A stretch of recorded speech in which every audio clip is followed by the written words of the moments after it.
You know Daniel Dennett, the philosopher? He's a friend of Hofstadter's. You know, they published The Mind's Eye together. Yeah, that's him. He's a strange man. He works at Tufts University, somewhere around here. I spoke to him too, you know.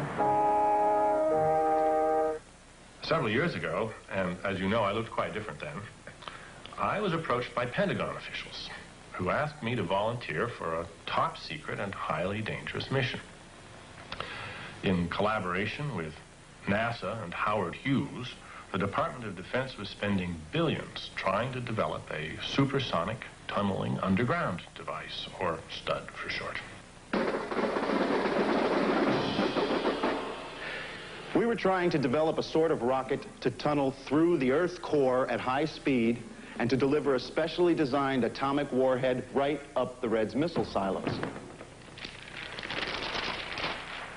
It never passed the experimental stages.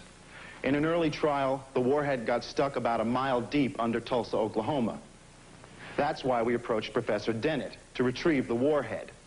We knew about his interest in brain research, and we knew about his personal bravery. Both of these were essential in this case. But maybe Dr. Minsky should explain that. Well, the problem was that the device was fiercely radioactive, but in a new way.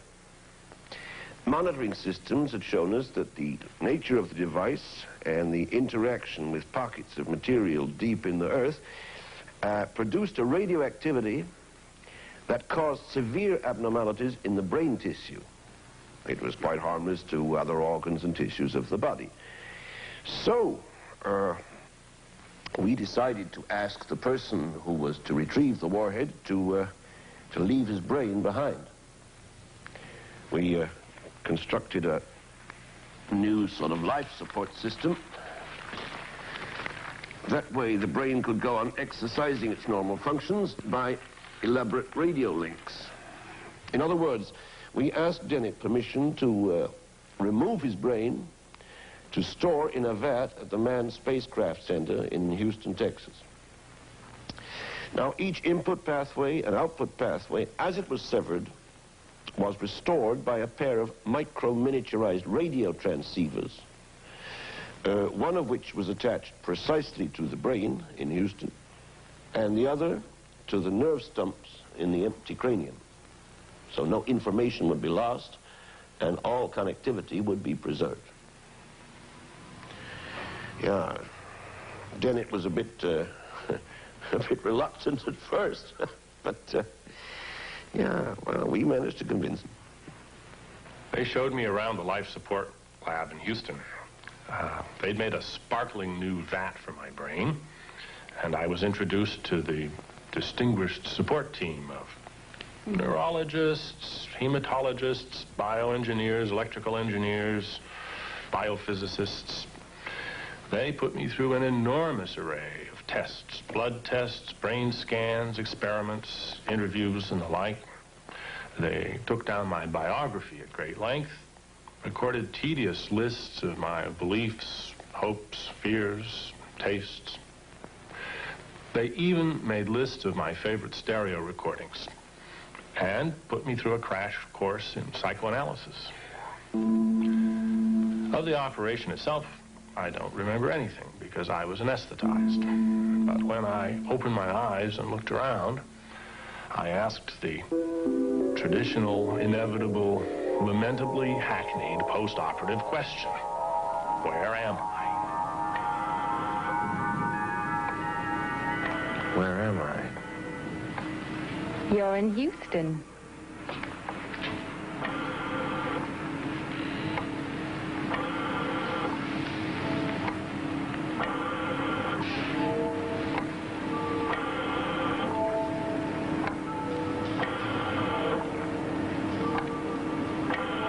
I gather the operation was a success.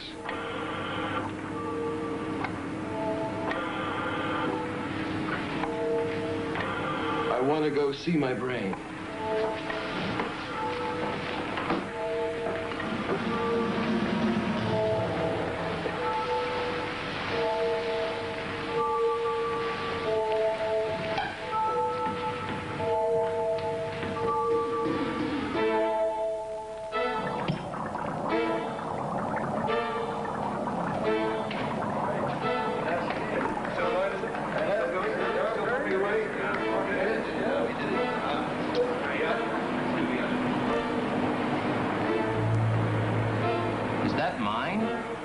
On the side of the vat is the output transmission switch.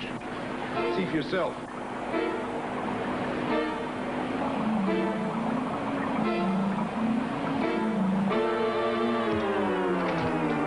Susan.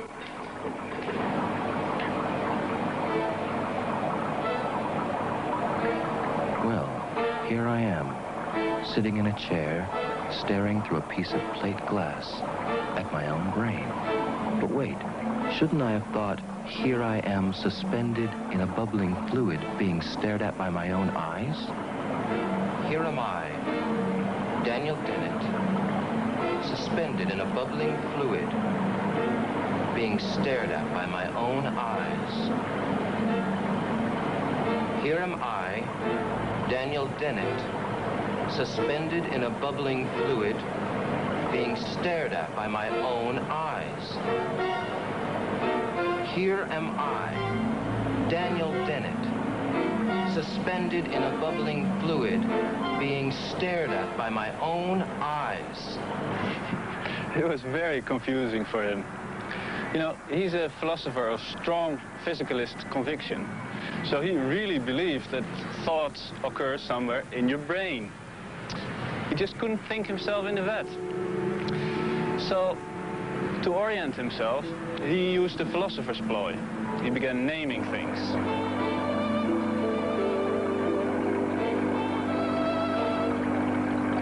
Yorick, you are my brain. The rest of my body I dub Hamlet. So, here we all are. Yorick is my brain, Hamlet is my body, and I am Dennett. Now, where am I? There were three possibilities. First, where Hamlet goes, goes Dennett. Well, that's unlikely. If you and I switch brains, it would still be me in your body. My brain would still remember my life. Well, exactly. But where Yorick goes Dennett wasn't very attractive either. It just didn't feel like he was in the vat. So, he thought of another argument. What if his body would rob a bank in California? Where would he be drive? The third possibility is that the man is wherever he thinks he is. Point of view, in other words. But that's an unclear notion. You can be mistaken. Anyway, this sort of example gave Dennett the idea that he could teach himself to be in the vat, if only he practiced.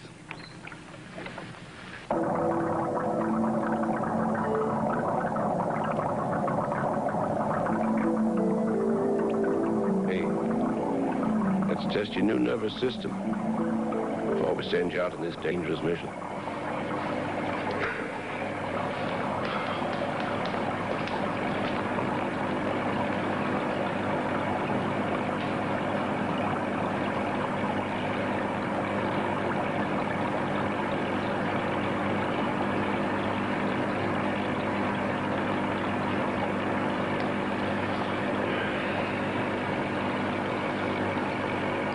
My accommodation is not perfect, however, and to this day I'm plagued by minor coordination difficulties. The speed of light is fast, but finite, and as my body and my brain get farther apart, the delicate interaction of my feedback systems is thrown into disarray by the time lags. It's not noticeable. But in any case, to get back to my adventure, soon the doctors and I were in agreement that I was ready to undertake my subterranean mission. Great. Let's go, huh?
Shit.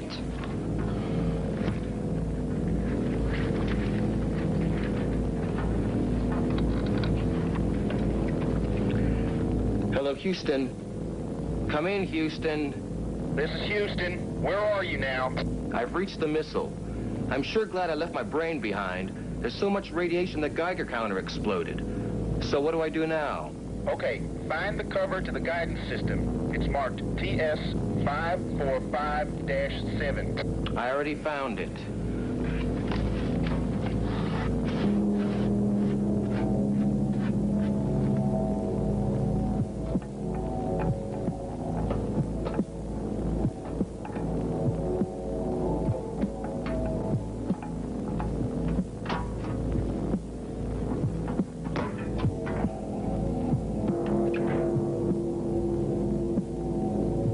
Here that's broken. Describe it. It says G21652. Okay, see the switch? Switch it off. It's jammed. Damn. You'll have to cross-patch the detonator. You see the wires? There's a red one and a blue one. Cut the red one. And don't touch that circuit board behind it. The decision chip is on it. You'll blow up a large part of Oklahoma if you short-circuit the board. I wish you'd had your own decision chips checked before you launched this thing. Oh, well, here we go.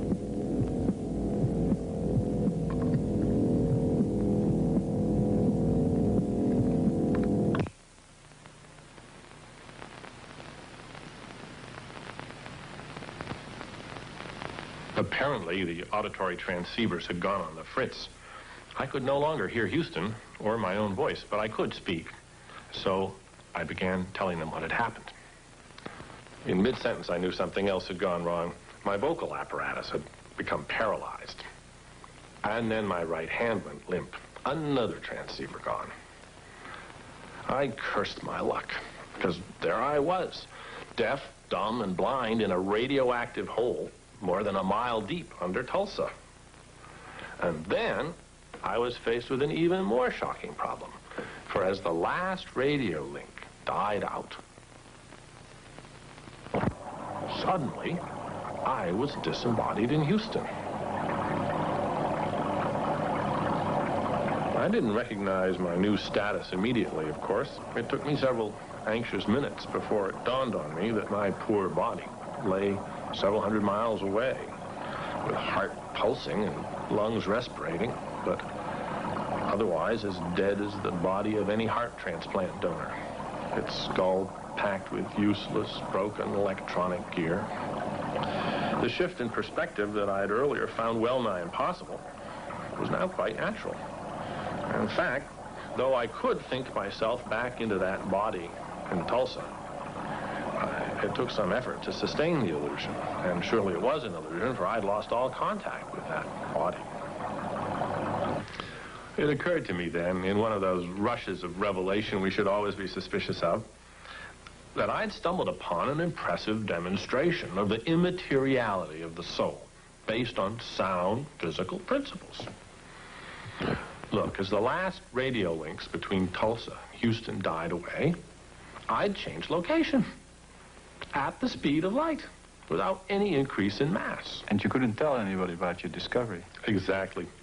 I was racking my brain, one of the few familiar things I could still do, trying to figure out how to communicate my discovery to the journals. At the same time, I was filled with dread and uncertainty. Fortunately, that didn't last long, for the support team soon sedated me into a dreamless sleep.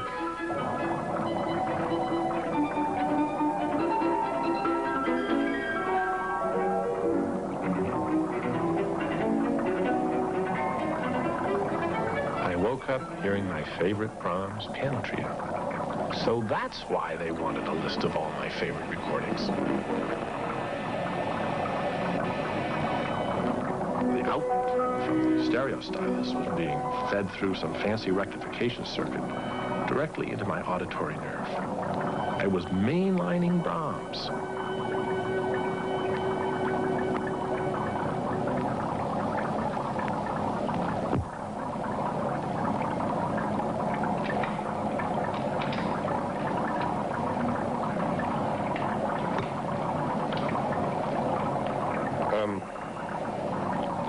Dan, it's me, Marvin. I guess you understood what happened.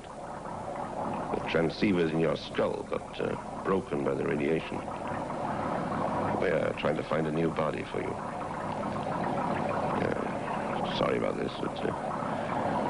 Yeah, don't worry, you'll be all right.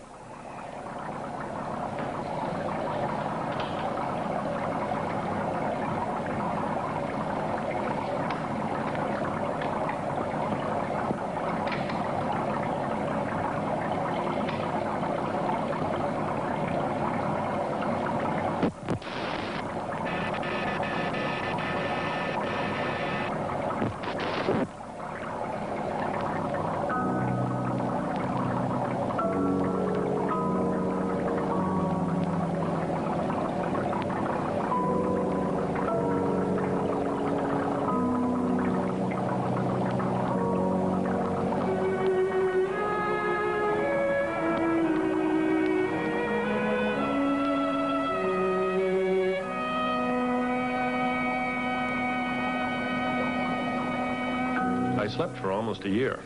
When I woke up, I found myself fully restored to my senses.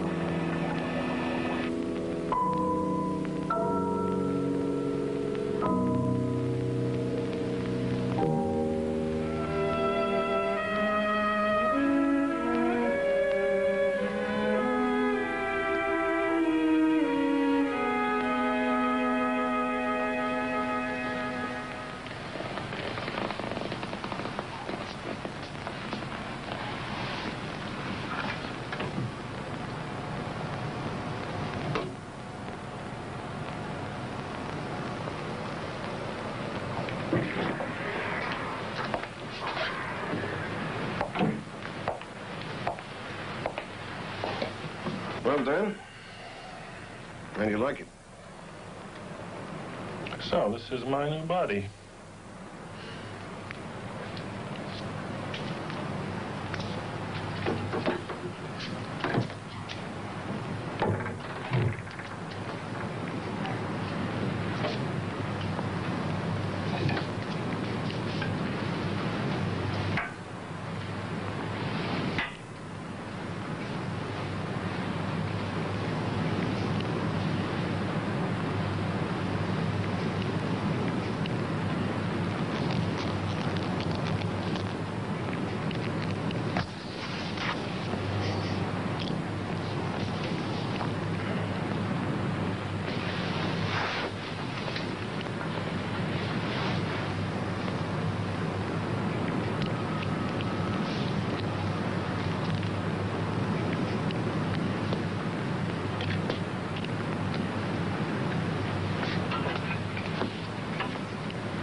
I accommodated to my new body very quickly. The view in the mirror soon became utterly familiar. Let's go see good old Yorick.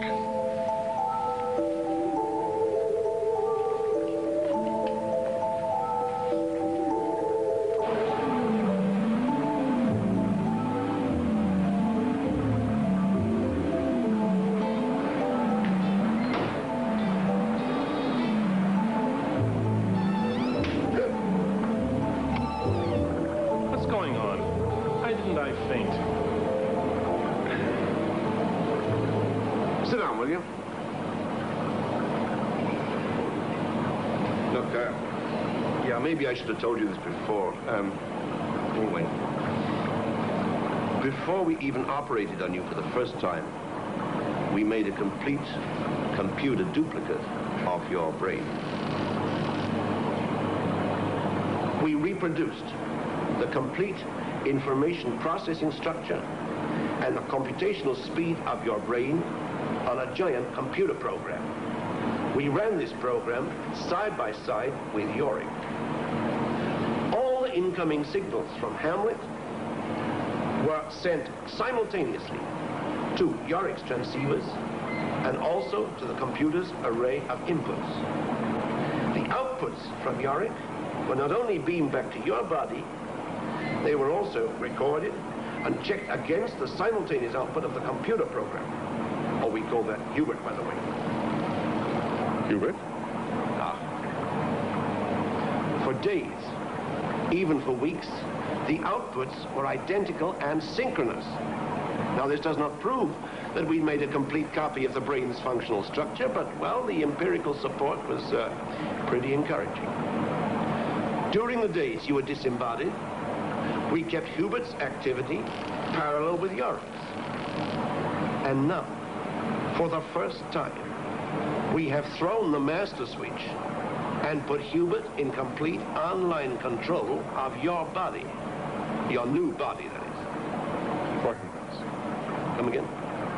Fortinbras. I've decided to call my new body Fortinbras. By the way, what happened to Hamlet? Yeah. He's still down the stud, I guess. Hey, come on. Show you something.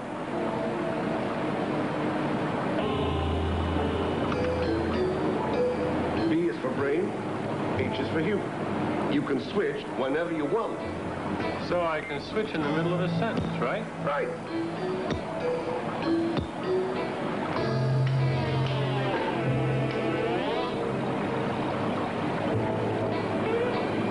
You've got a spare brain. A prosthetic device. Could come in handy if anything happens to Yorick. Or you could use Yorick as a spare and function on Hubert. It doesn't make any difference. The wear and tear of your body has no debilitating effect on either brain. The one that's controlling your body or the one that wastes its output on the desert air.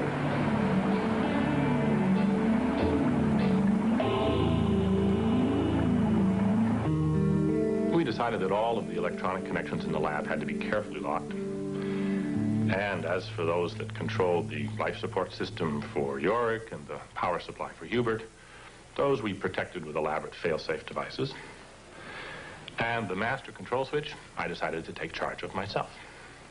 I wear it strapped to my waist. I reconnoiter the situation every few months by changing channels. I only do this in the presence of friends, of course, because if the other channel were, heaven forbid, dead or otherwise occupied, there'd have to be somebody there who took my interest to heart to switch it back, to bring me back from the void. You see, after such a switch, even though I could see and hear and feel and sense whatever was going on in my body, I wouldn't be able to control it. But in any case, every time I've tried it so far, nothing's happened. Here, I'll show you. Thank God. I thought you'd never turn that key. You can't imagine how terrible it's been these last few weeks. But now you know.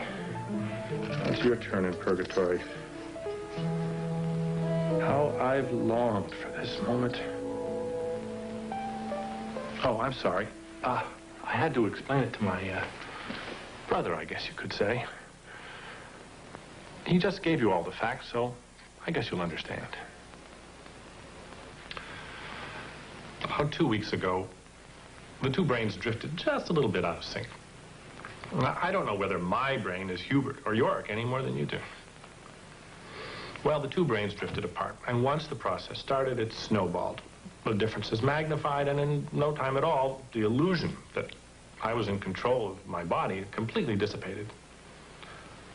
Our body. There was nothing I could do. There was no way I could call you. He didn't even know I existed.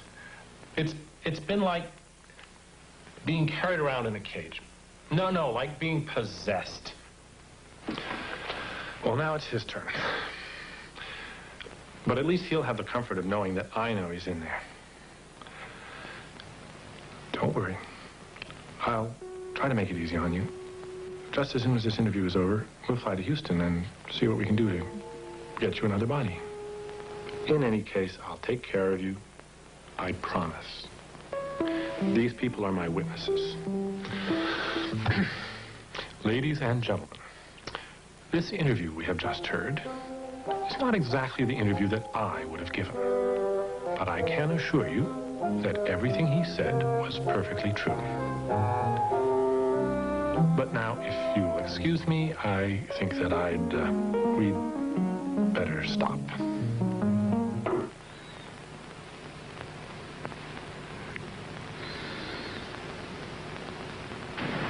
And what happened to him?